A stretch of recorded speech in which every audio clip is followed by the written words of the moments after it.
النهارده هنعمل مع بعض طريقة الكنافة بالفراولة والكريمة والفراولة بطعمها المميز اللي فيه مزازة. هتعملوها وتقدموها بطريقة أحسن من المحلات. لو عجبك الفيديو اعمل لايك وشير واشترك في القناة.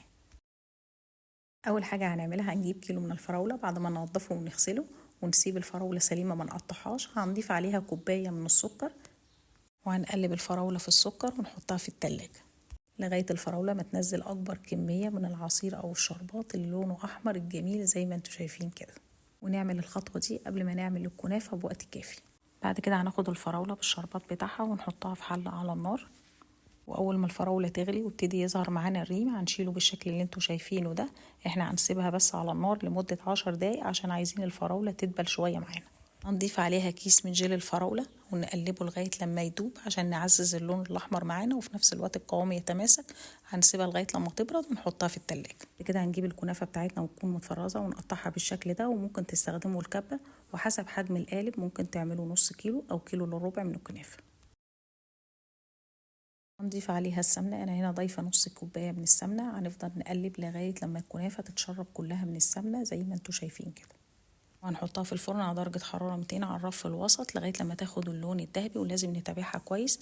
أول ما تاخد اللون الذهبي هنطلعها ونقلبها زي ما انتوا شايفين كده، وبعدين نرجعها الفرن تاني عشان كلها تاخد نفس اللون.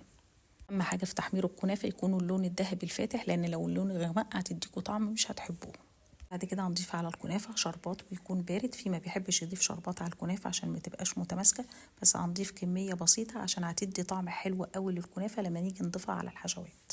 جهز الكريم جانتيه بتاعنا. انا هنا ضايفه كوبايه من الكريم جانتيه الخام، وممكن اي نوع كريم جانتيه بتفضلوه، ومعلقتين كبار من السكر البودره ومعلقتين من الباست كريم، ولو مش متوفر ممكن معلقتين من اللبن البودره وكوبايه ونص من الميه المتلجه.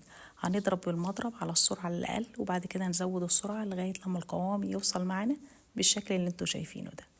نجيب القالب بتاعنا ونضيف فيه طبقة من الكنافة زي ما انتوا شايفين كده، ونضغط كويس عشان الطبقة كلها تتماسك مع بعض، ونضيف عليه طبقة من الكريم جانتيه وبعدين طبقة من الفراولة ونوزعها كويس زي ما انتوا شايفين كده.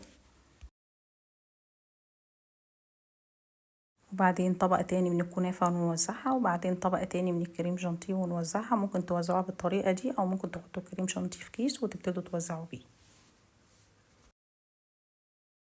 اخر حاجة هنضيف كل كمية الفراولة اللي معانا ونوزعها زي ما انتوا شايفين لون الفراولة الجميل، وما قطعناش الفراولة، خلينا كل الفراولاية لوحدها عشان تطلع بالشكل الحلو زي ما انتوا شايفين كده.